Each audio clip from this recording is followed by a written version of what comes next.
between CIRSA members who shall go unnamed, between other local governments that have hit the news, and others, right, especially recently, that have been making headlines that I had plenty of gossip that I could draw from and maybe make this more interesting, as well as provide you some concrete examples of situations that got people in trouble, embarrassed organizations, and indeed took some careers down, including the careers of people that I had known and liked and respected and worked with, right, in more than one organization. And it really was kind of heartbreaking to me that this kind of stuff is still going on and still has some pretty serious consequences. So, this year, I started collecting headlines just from Colorado and around the state, and I started slapping those headlines onto this PowerPoint slide, but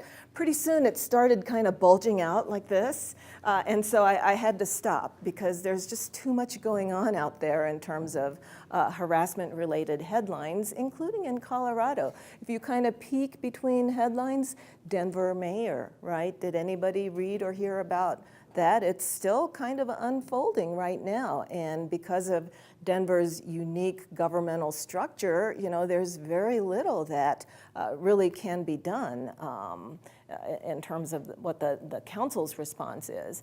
Colorado representative, did any of you watch the hearing at which he was expelled?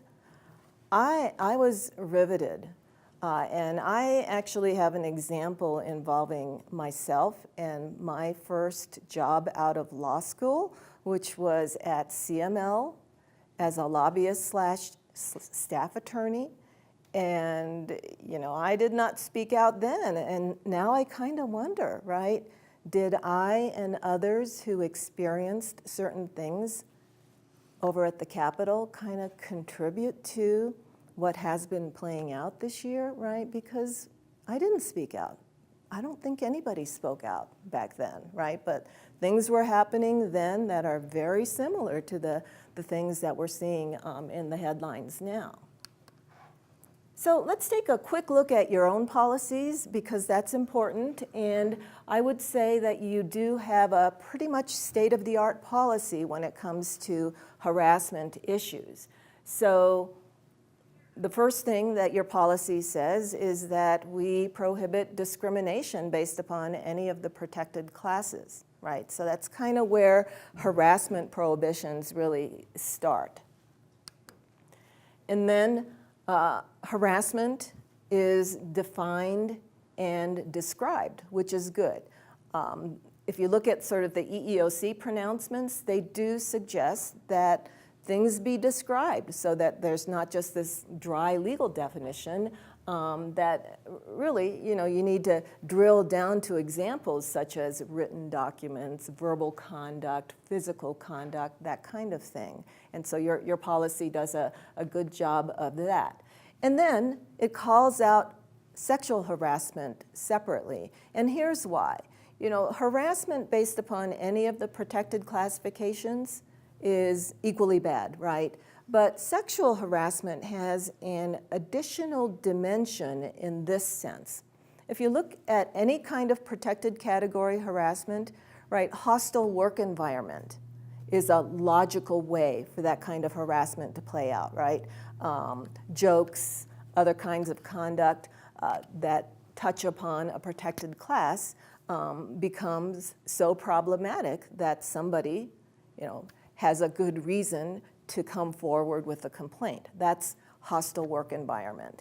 But sexual harassment is unique in that there's a second type of harassment, and that is called quid pro quo, which is Latin for something, right? And that unique dimension really is not seen in any type of harassment other than sexual, right? And it kind of makes sense if you think about it. Quid pro quo doesn't work in any other context except things like date me or you'll be cleaning toilets for the next year.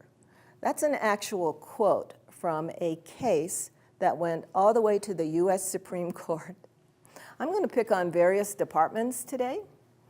This one came out of Parks and Rec. Anybody here from Parks and Rec? Hello, Parks and Rec. I'll be picking on other departments too, so don't you worry.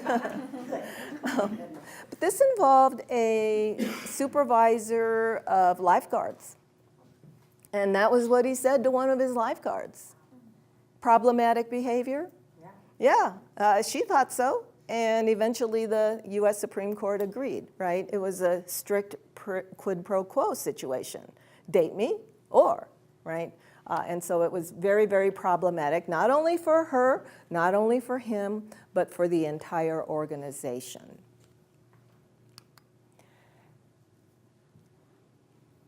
Did I go the right way? Yeah.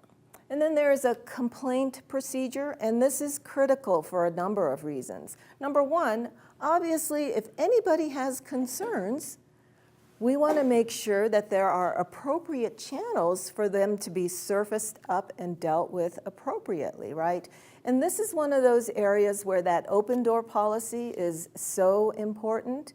I will give you an example from when I was a city attorney, and I was working with one of my cities, and on the last day of employment of the HR assistant, yep, this happened in the HR department, she came forward and she said, city manager, you ought to know about a situation that's been going on for the entire 3 years of my employment here. I have been intolerably harassed by the HR director, right? And we were like, why didn't you come forward sooner? And she said, take a look at this policy that the HR director wrote. It says all complaints about harassment must come to me, the HR director. And so that policy had bottled up her ability to effectively surface complaints.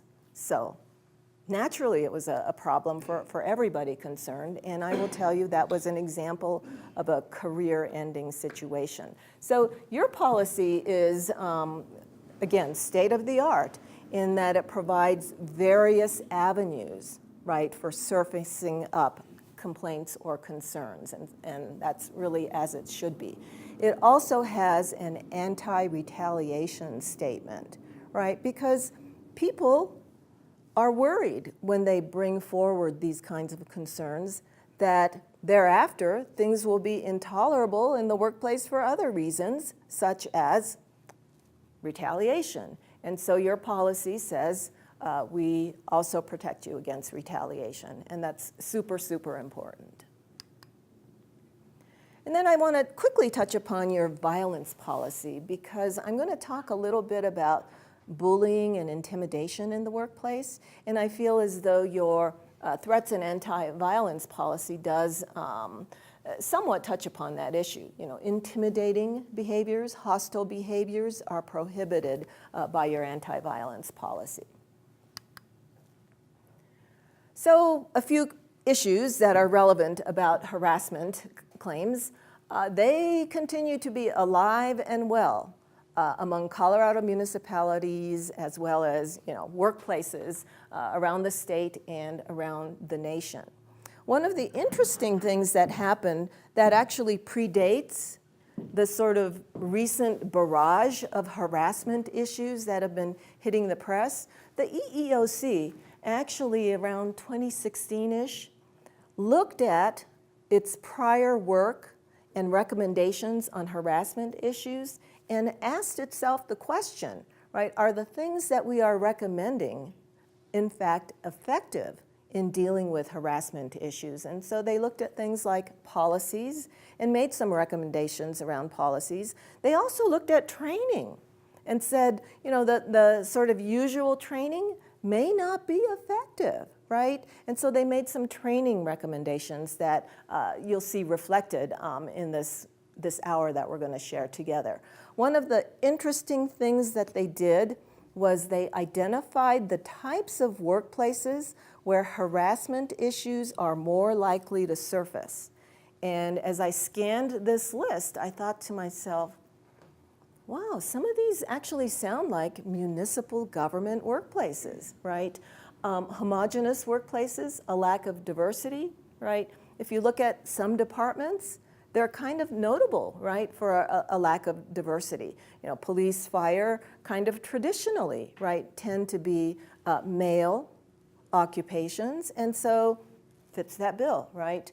Cultural and language differences. I've seen instances where as those kinds of differences begin to come into a workplace, right, the result can be tension and issues. And so, you know, as these kinds of cultural and language differences begin to come into workplaces, it is a time for all of us as supervisors to pay some extra attention to the consequences that can flow.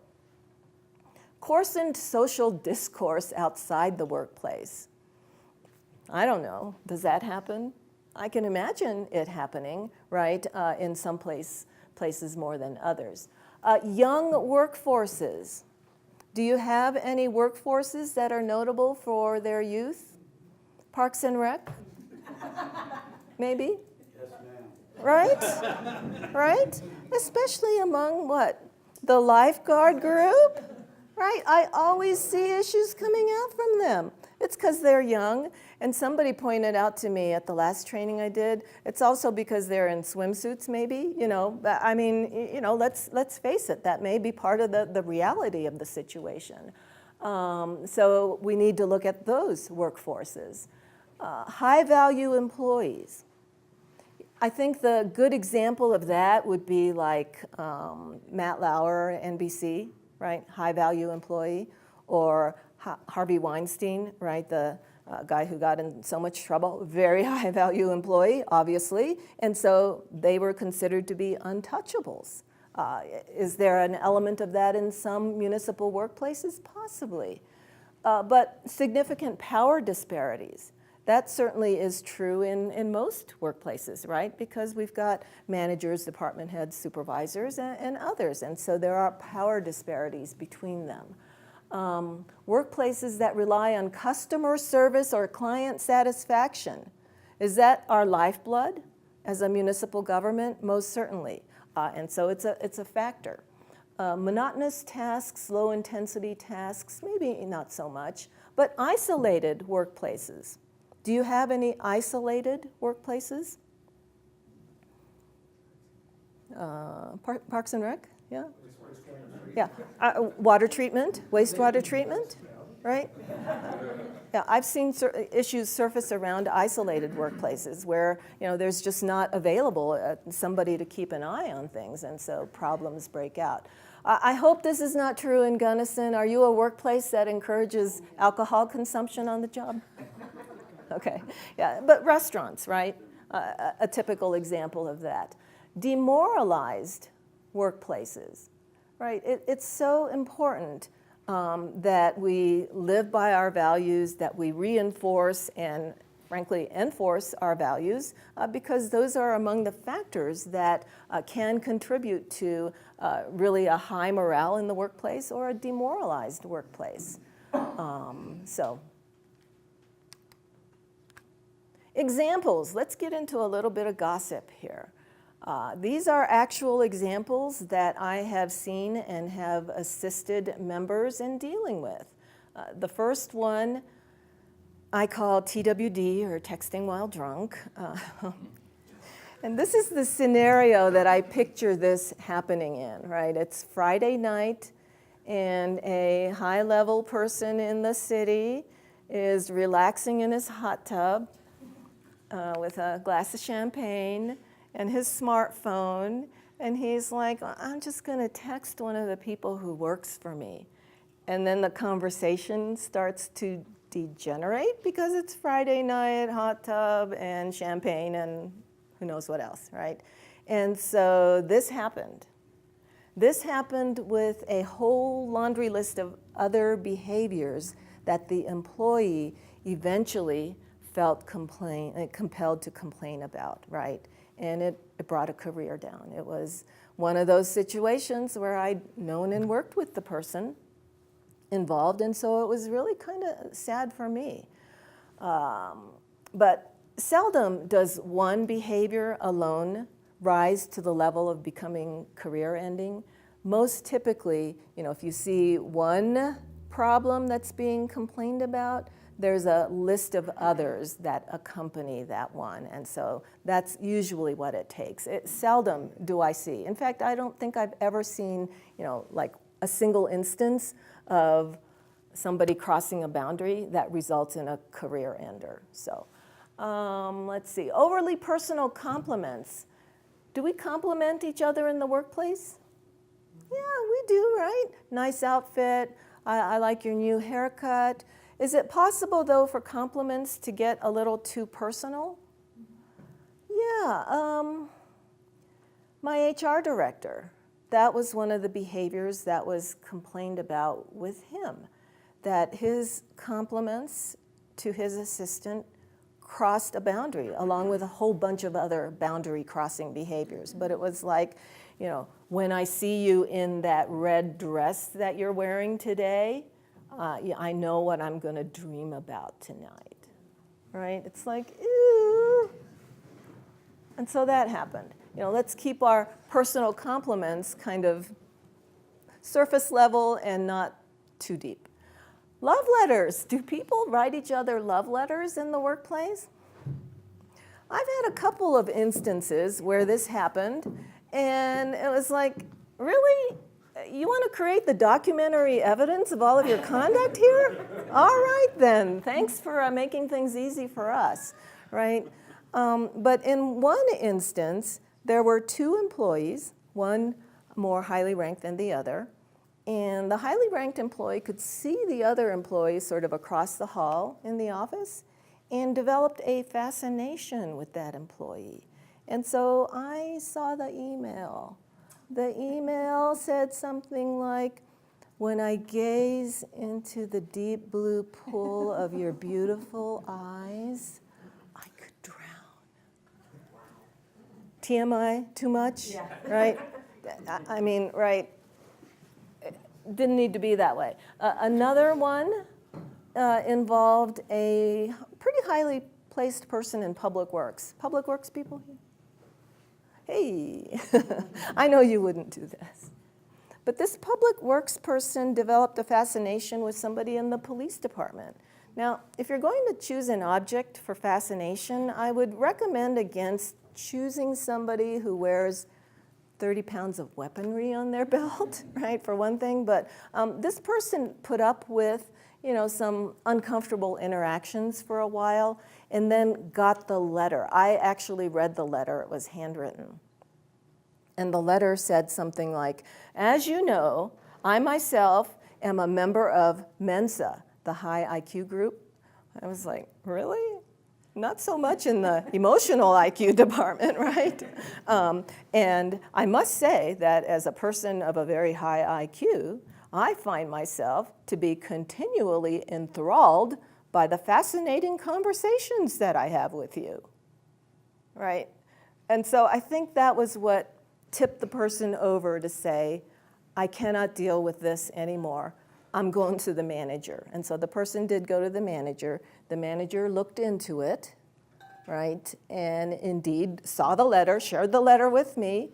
And then that, along with a number of other behaviors, did result in an early retirement. So, confessing an obsession. You can see elements of confession of an obsession are sort of in some of these prior examples. Sharing a dream you had, right?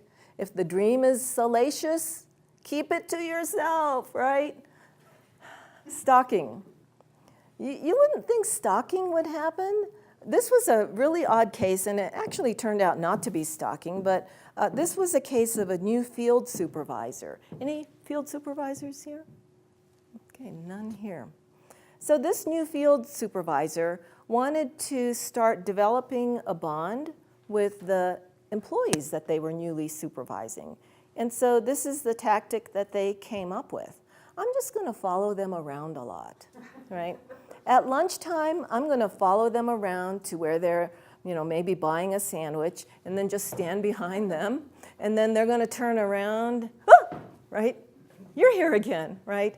Or I'm not being invited to like beers after work, by the people that I'm supervising. So maybe I'll just show up to where they're having beers after work, and I'll just stand over their table like this, and then they'll turn around and go, "Ah, you again," right? And eventually, one of the people who felt like they were being followed actually complained about it. They were like, "This person is a creeper, man. They're stalking me," right? That was the actual word they used. I was like, "Creeper? What's a creeper?" Right? But that's a creeper, right? And so they looked into it, and they discovered, no, there really wasn't any creepy intention. That really the intention was, I'm trying to form a bond with the people that I'm now supervising. Could you please teach me some appropriate skills for doing that? So that's kind of the way it happened. Emails, you can see throughout this. Man, I have seen so many emails that should not have been sent, right? We had one at my workplace, and it played out like this. Do you guys have like a global address book? So if you hit the word all, it'll go to everybody in the organization, right? We have that. We also have all, meaning every single one of our members, okay? And so we had an employee who had a picture he wanted to share with his friend. I don't remember if the guy's name was Al or not, but it might have been, right? And so he's going to send this, slightly racy picture to his friend Al, let's say, and hits an extra all, and by mistake sends it out to everybody in the entire organization. So he was definitely given some heavy-duty corrective action counseling if this ever happens again, ... right? Well, guess what happened again? Yeah. And it went outside our organization. It went to our members. I don't know if any of you got it. It's been some years. But at that point, right, somebody had to leave. Somebody had to leave because we said that would be the consequence. It happened again. That was the consequence. It was so sad for me. I remember meeting this person over the weekend because we didn't want to, have to have the person carry out the boxes of office tchotchkes, during the week. And so I met the person and the spouse at the office over the weekend. And they were so sad, but so gracious about the whole thing. And it was really very heartbreaking for me. Anyway, jokes. Now, I hear that there is some joking in this workplace. Did I hear right? Okay, well, that's okay. That's okay. But is it possible for jokes to go too far? I think it is, right? Sometimes you see situations where jokes end up going too far, even though the first person who made that joke about a particular topic, right, may be now the one complaining. Does that ever happen? We've seen that happen a couple of times, right, where somebody said, I'm going to make the first joke about whatever it is, right? And then it started escalating. And when it was down here, it was okay, right? But now that it's up to here, okay, I fess up, I made the first joke about it, but now that it's up to here, I really need it to stop. Is that a legit complaint for a person to make? It is, right? It is. Now, you might wonder about, the judgment of the person in the first place, but the person still does have a right to say, when it's up to here, it really is beginning to affect, right, my ability to work with people, and so I really need it to stop. Leadership. So the reason why we're talking separately with supervisors and the rest of the employees has to do with things like leadership, right? Because really the leadership of the organization, that includes everybody in here, has so much to do with the workplace and whether the values that you have adopted and have chosen to live by are in fact being upheld. So, top leadership of the organization, if their attitude towards harassment type issues is dismissive, right? Is that going to affect the organization as a whole? Most certainly. And so that applies to all of us. We are the leaders of the organization, and so our attitude, our approach to these kinds of issues is really going to affect how everybody feels about the values that apply. Setting a bad example. So would it be possible maybe for a supervisor to say, okay, well, I'm not with the people that I supervise. I'm among my peers, fellow supervisors in the organization, so I can let my hair down and let loose some inappropriate jokes or behavior, right? Because I'm among my peer group now, not among the people I supervise. Is that okay to do? I don't think it is. You know, I've seen that happening in the organization where high-level people are like, well, you know, now that we're among our own, we can do these things that we counsel others against, right? Well, at that point, you're not living your values, and when you don't live your values, it comes out, right? People know when that is happening, when you're speaking out of both sides of your mouth, applying a double standard. I've seen that happen, and it becomes problematic because, number one, terrible example, right? And number two, when it comes time to say to somebody you actually supervise, hey, that kind of behavior is not okay, right? You're saying that hypocritically, right? You don't have any credibility at that point, so it becomes a real problem.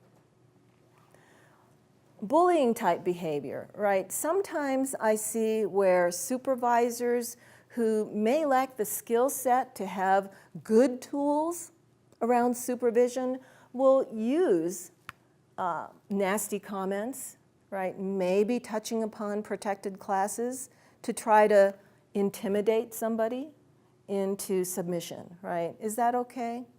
Does it work? It doesn't work, and it's not okay. We dealt with the credibility issue, and that's going to come out in one of these other examples that happened in an actual city and made the papers. Also, when things happen among the leadership of the organization, right, it becomes super uncomfortable for everybody because we're like, we see this issue, but it's above our pay grade, right? How do we deal with it? And the higher up the conduct is, the more of a problem it is in terms of the rest of us trying to grapple with how we deal with it. And so that's why the leaders of an organization, I think, do have a special responsibility around harassment issues. Comments or behaviors that are memorably offensive. Have you ever encountered somebody say or do something where you're like, I can never unremember this. There's not enough mind bleach in the world for me ever to put this out of my mind? I think we've all seen instances of that. And, you know, when something is that shocking, nobody's going to forget it. Somebody might keep documentation around it, right? It's just too memorable to bypass. This happened in Oregon. This was an interesting case where the police chief actually mocked in front of his officers, sort of a frequent flyer citizen, and he mocked her ethnicity. And eventually, two of his sergeants said, this was something that we cannot ever unremember, and so we're making it public. And it took a career down. Now you might wonder, police department, sergeants, did they have any other motivations for coming forward to the press with this issue? Maybe, I don't know. But does it matter, right? Does it matter why they came forward to the press if in fact the conduct happened and it really was shockingly offensive, right? Let the chips fall where they may, right? Whatever the motivations of the officers who were involved. A little bit closer to home, I saw another example of this here in Colorado, where this was an unhappy ex-employee who decided to complain about a highly placed municipal official, right? And so they wrote a 10-page letter, made it public. And among the allegations in that letter was something that was memorably offensive. Again, it was a situation where a highly placed individual in the organization mocked.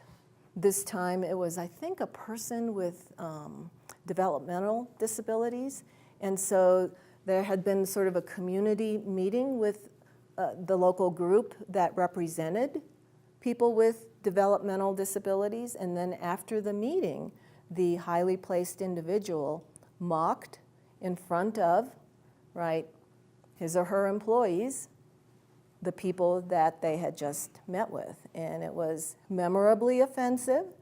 And of all of the allegations that were in there, this was the one where everybody was like, ouch, that really hurts. That one really hurts, right? Because the rest were like your typical workplace grievances, but this one was like, man, can't live that one down, right? Open mic night. This actually happened in the city of Aurora, and I can talk about it because number one, they're not a CIRSA member, and number two, this made the papers and TV. So a lieutenant is riding with one of his EMTs, and he's on the radio doing the, radio thing that fire people do, right? Blah, blah, blah, blah, blah, and then he signs off, but oops, he forgets to turn off the microphone.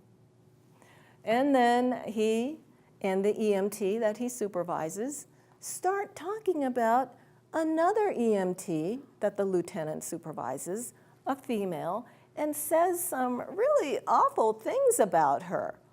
Meanwhile, dispatch is like listening to all this stuff flowing through the airwaves, and dispatch is like, engine 11, open mic, engine 11, open mic, right? And they don't hear.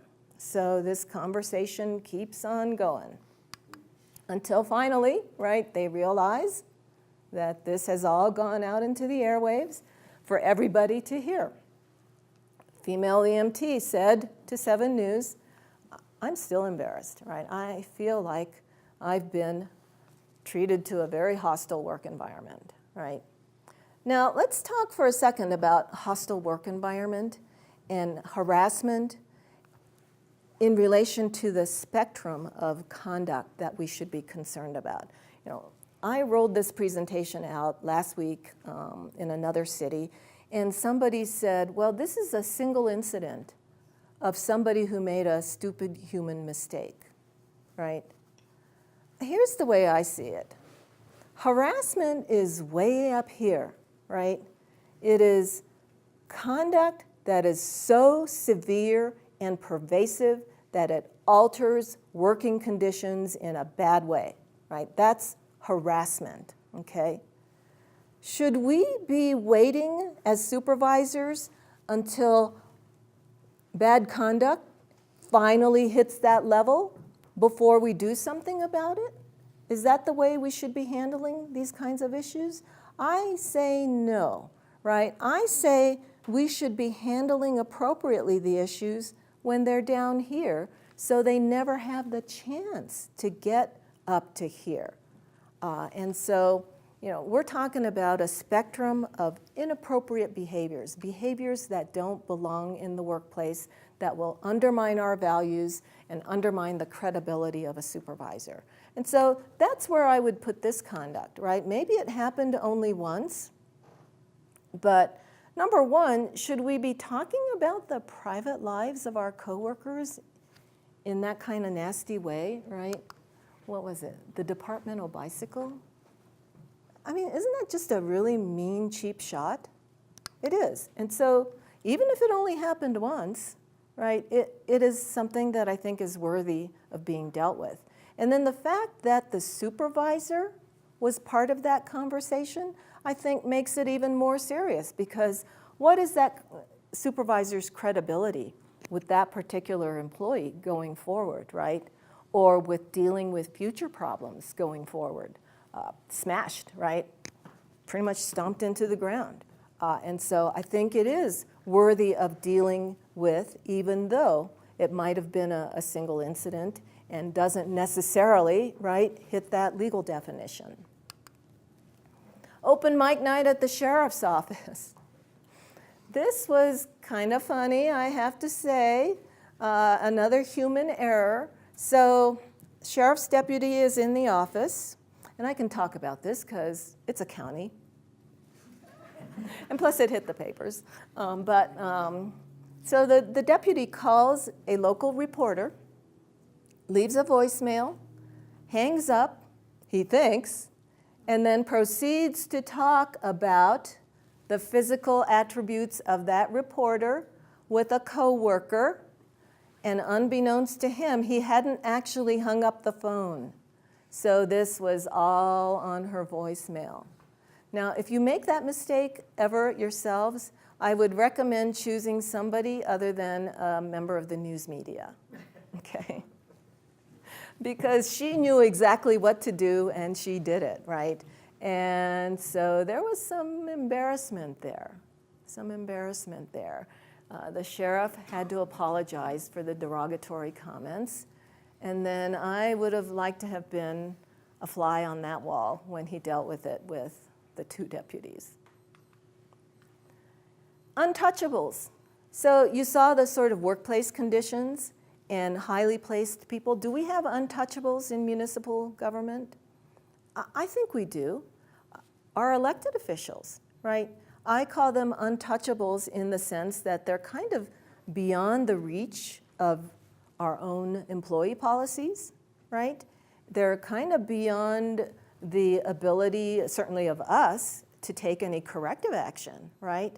And so they're untouchables in that regard. Is it possible that a member of a governing body could engage in conduct that would be worthy of a complaint under your harassment policies? It's happened. It's happened among CIRSA members once or twice.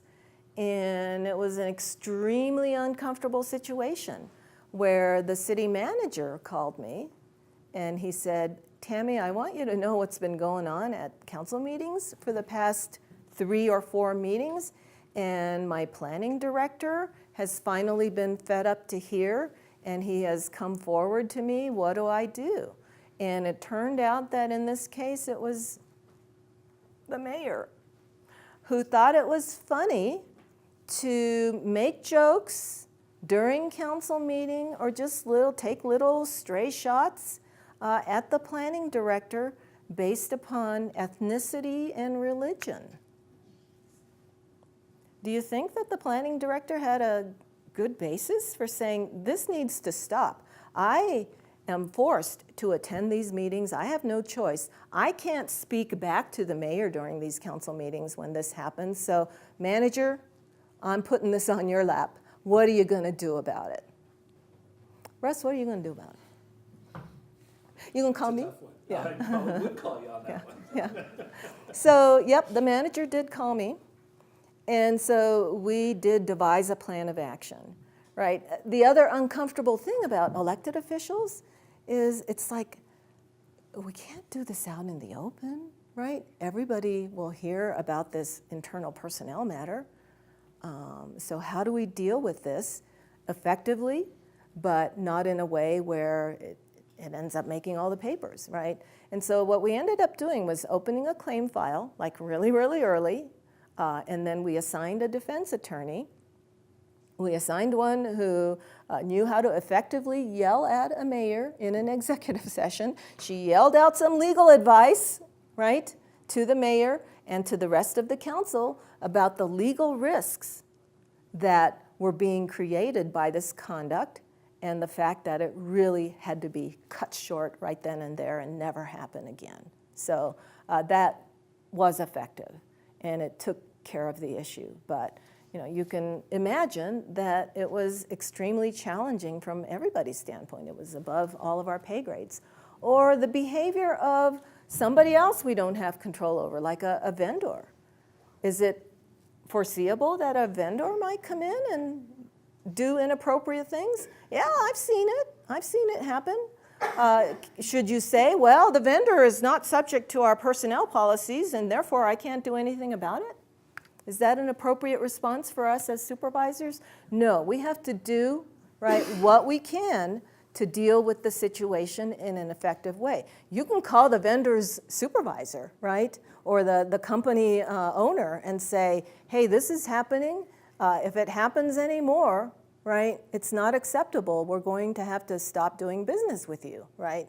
I think there are ways that you can deal with it. Or citizens. I think that may be the most challenging of all, right? But we do have a responsibility to say something and do something and make it stop. Denver mayor, right? We're seeing this play out.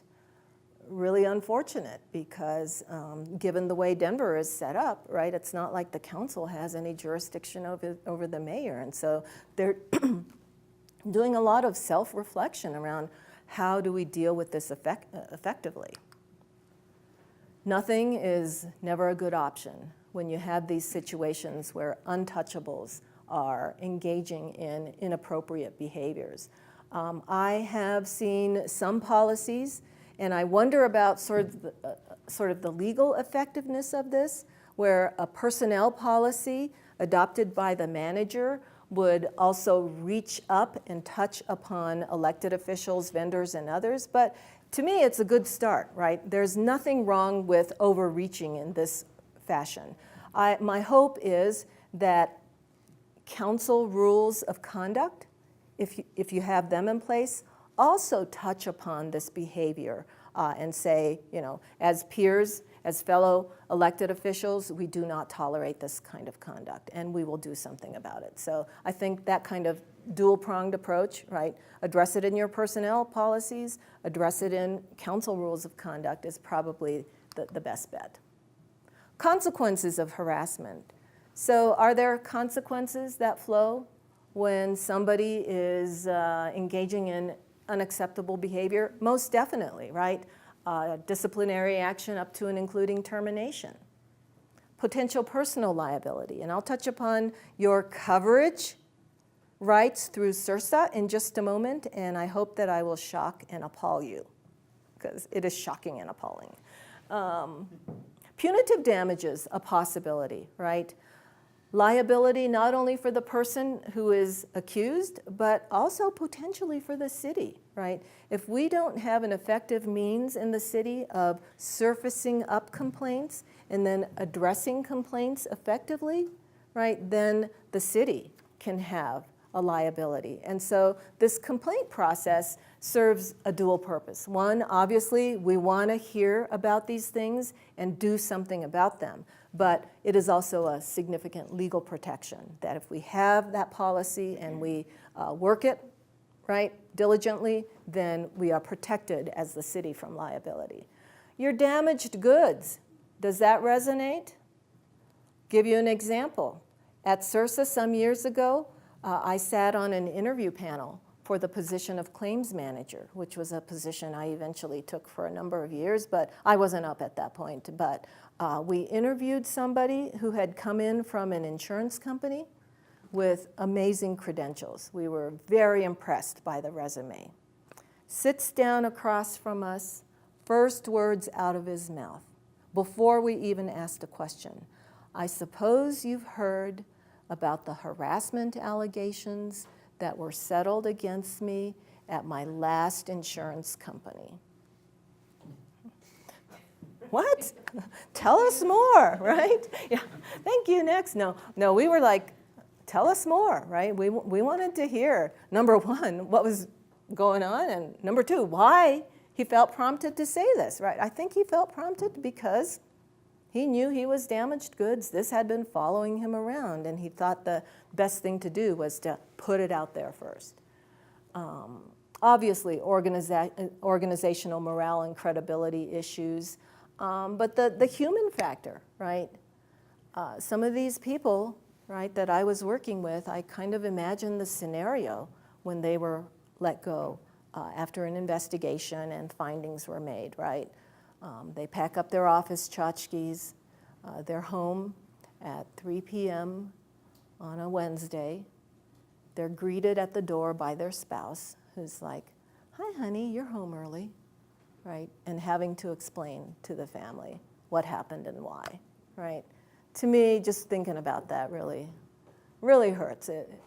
It's a situation, obviously, that was created by the person, but still, it's a consequence that really we should all think about, because that's a tough one for me. Now let's talk about coverage real quickly. Let's say that you are accused of harassment, and the city also is dragged into the lawsuit, and so you're sued, the city's sued. What is our approach? For the city, we would go to Russ and say, well, Russ, you've been sued. We're going to defend you. If you lose this lawsuit, we will pony up the check. So no worries about the city, Russ. Now, as for this employee, Russ, do you want us to defend her or not? If you say no, she's on her own. So what say you, right? And you might say back to us, well, we investigated this. We took appropriate corrective action because it happened exactly the way the lawsuit says, so cut her loose. We would be like, good luck in your lawsuit, right? Or you might say, this is the first we've heard about it. There was never an administrative complaint. And so, yeah, go ahead and defend her. So then we would assign an attorney to the city. We would assign you an attorney, right?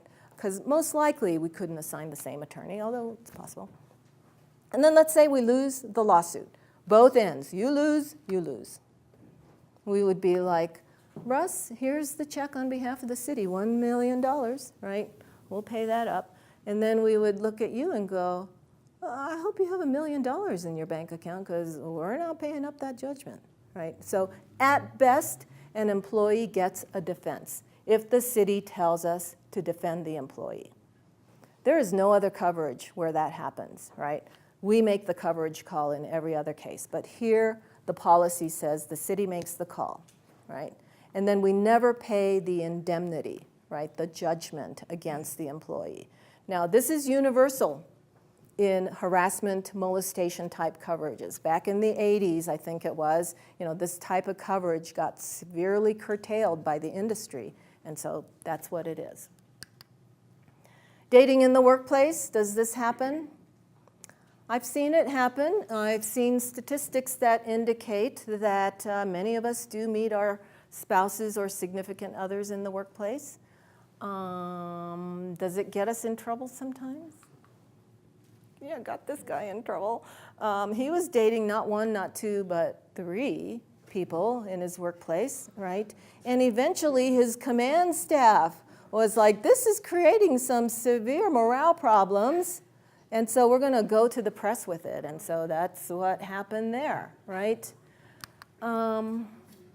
This one hit close to home for me. This happened a few weeks ago where the Iowa Senate, I think he was the majority leader, was videoed kissing a lobbyist for the Iowa Municipal League in a very public place.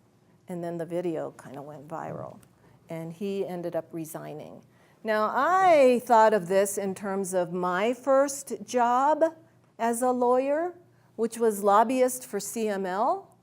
And let me recount to you my Me Too moment, okay? Back then, there was a highly placed member of the legislature who had this habit, and I was warned about it when I took the job.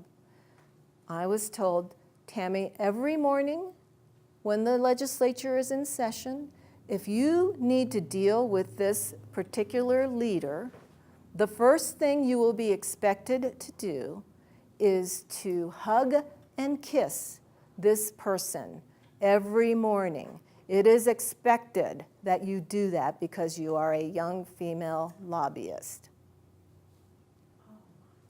Sure enough, that's the way it was. Smack on the lips, right? And a big hug, right? Every single morning. It was like, you want to deal with me? That's the price of admission. And then I was also told, but Tammy, the first time you kill one of his bills, he will suddenly become very formal and correct with you, and you will never have to worry again. So yeah, that happened. Yeah, that eventually did happen, just as it was. But did I ever complain about it to Sam Mamet or Ken Boucher at CML? I didn't. I never did, right? But it made me very uncomfortable. Not so much the kiss and the hug itself, but the perception that others looking at me, especially my boss, might have, is that Tammy's lobbying strategy there, right? Right? That's what I was concerned about, the perception that my boss would have if he came across me, giving this guy a big smackaroo on the lips, right? And so I never said anything. I wonder now, right? I wonder now. Yeah. So quid pro quo is one of the risks that comes from dating, right? Especially if the people dating are in different places organizationally, right? One ranks above the other. I don't know if you've ever heard Gordon Graham speak. He's a noted police speaker. And I can't repeat it the way he says it, but it's extremely stupid, right, dating in the workplace, especially among supervisors and subordinates. It's just a prescription for problems. Retaliation. Do we see retaliation claims in the workplace? We most certainly do, right? Somebody undertakes a protected activity like complaining about harassment, and then if disciplinary action is taken against them like the next day, then kind of smells like retaliation, right? And it may not have been retaliation. It may just have been a poorly timed but perfectly warranted personnel action, unrelated, but the timing in itself is going to work against you. So what this tells me for us supervisors is don't procrastinate when it comes to addressing problems in the workplace, because the longer you go before you finally address it, the more time that you're allowing for potentially, boom, something to happen that may allow an employee then to say, oh, I'm connecting the dots, this was retaliation, right? Even if that was not the intent at all. A bullying style of supervision, we do see this in some workplaces, and I think it's unfortunate. It's not congruent with modern workplace values. And most importantly, it's not effective, right? It doesn't work. Can we be bullied into excellent performance and great morale? No, maybe good performance for a time because we're terrified, but morale is certainly going to go downhill. And sometimes I hear this, that's the way I came up, right? And so now you're going to get a taste of it. Is that appropriate? No, we really need to make a sea change in the way that we treat others, because our values today are not congruent with what you might have come up with yourself. And the reason why I mention this in the context of a harassment class is that oftentimes there is an element of harassment in bullying behavior, right? One example that I have had to do with streets division. Any streets people here? Hello, streets. So this happened with a street crew leader, okay? And his style, because he really was not an effective supervisor otherwise, was to bully his crew, right, into high performance. And it seemed to be working for a while.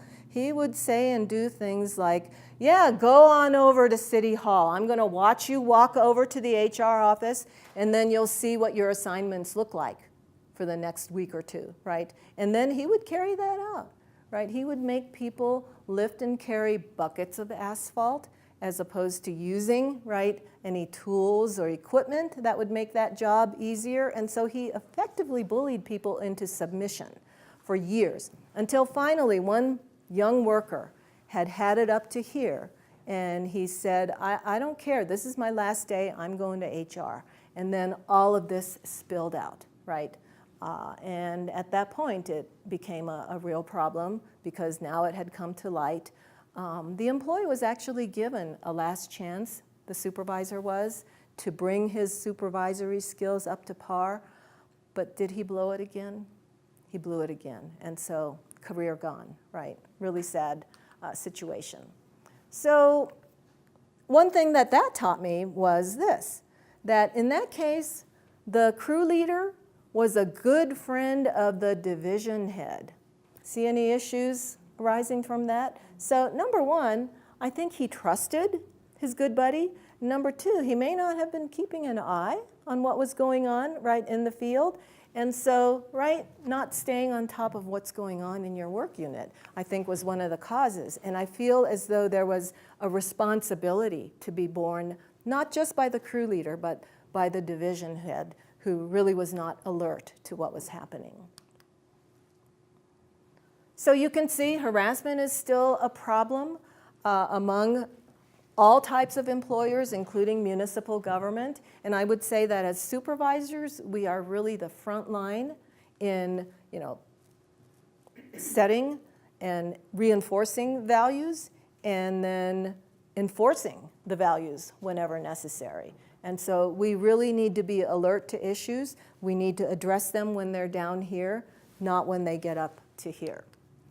And we got to follow up on all complaints. I sometimes hear this: we did not follow up because the employee wouldn't put it in writing. Is that a good reason to say, well, I guess I can't follow up? It would be great if you can encourage an employee to say, could you please write out the issues so that we'll have, something that we can put our hands around when we investigate. But if they say, no, I'm not going to, but you've got enough information, right, on which to follow up, then I think you have a responsibility to follow up. How about this scenario where the employee comes to you and they're like, I want to let you know about a situation. It's extremely troubling, but only on 2 conditions. Number 1, I don't want you to do anything about it. And number 2, I need you to keep this a secret from everybody in the organization. What do? Do you honor that request that nothing be done and for secrecy? You can't. You cannot. As supervisors, we have a higher responsibility to the organization, right? And so does that mean that we have to say, well, can't meet your conditions, I guess we can't talk? No, right? I think you have to say to the employee, I really need to hear what's going on so that something can be done about your concerns. I want to assure you of 2 things. Number 1, right, we will keep this on a strict need-to-know basis. That doesn't mean I'll keep it a secret because, we can't necessarily do that, but we're going to make sure that we control who has this information and why as we follow up. And number 2, please be assured that you have protections from retaliation. And so if there is any hint, right, of retaliation against you, let me know right away, because that is something we also cannot tolerate. So under those conditions, I think most employees will come forward, right? If they won't, then just continue to keep an eye, because things are going to come out eventually, right? You're going to learn more eventually, and at some point you will learn enough. Also, as coworkers, even if we're not in the chain of command on any given issue between any given group or 2 people, right, we still, as bystanders, do have some power. This is something that the EEOC pointed out in its 2016 review. What they said was, as bystanders, we can have an impact. One of the things that we can do is we can say something later, right? Let's say 2 people are joking and you're like, whoa, that crossed the line, right? You don't have to confront them immediately. You might not even really have the authority to confront them, but you might pull aside the person who said those offending things later and say, hey man, that's not okay, right? I don't think that was okay. Or you could pull aside the person who was subjected, right, to that inappropriate behavior and say, hey, I happened to be walking by and I heard that. Are you okay with it, right? And then the person knows, right? They have support in the organization. One of the really important things about people who are thinking about coming forward is they don't always feel supported in the organization. And so it's hugely powerful when a coworker says, hey, I saw that. I'll support you if you're concerned about that behavior, right? So that is something that we can all do as bystanders, even if we're not in the chain of command. Another thing you can do if you see something concerning unfolding in front of you is you can interrupt the behavior, right? And you don't have to do it in sort of a overt, stop that right now kind of thing, right? But if you drop your sheaf of papers, right, and you need help picking them up, then you've interrupted that behavior, right? And then you can have a word with whoever later, if appropriate. So these are a way in which we as bystanders can make an impact, I think. So that's it in terms of what I have to say about harassment issues. Are there any questions or any discussion?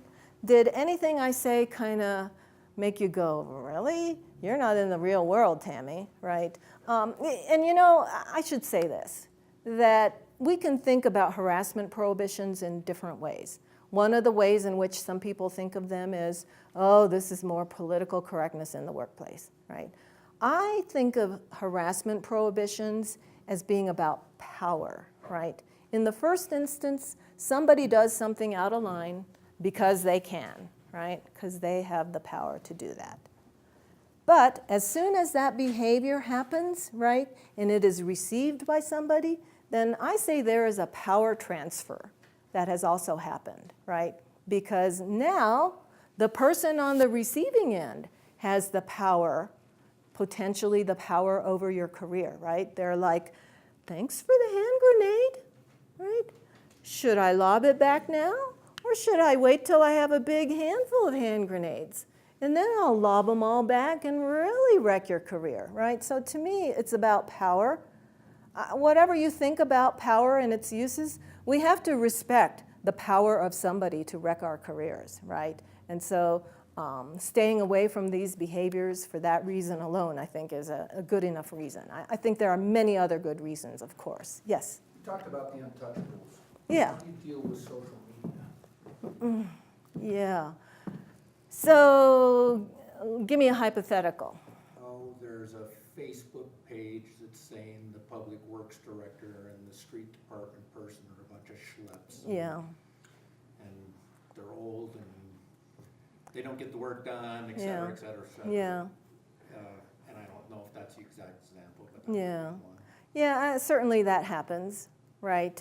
People are so brave about criticizing others when they're behind their computers, and they say all kinds of things. And if you respond back, and they're trollish people anyway, right, you're just going to make the problem 10 times worse.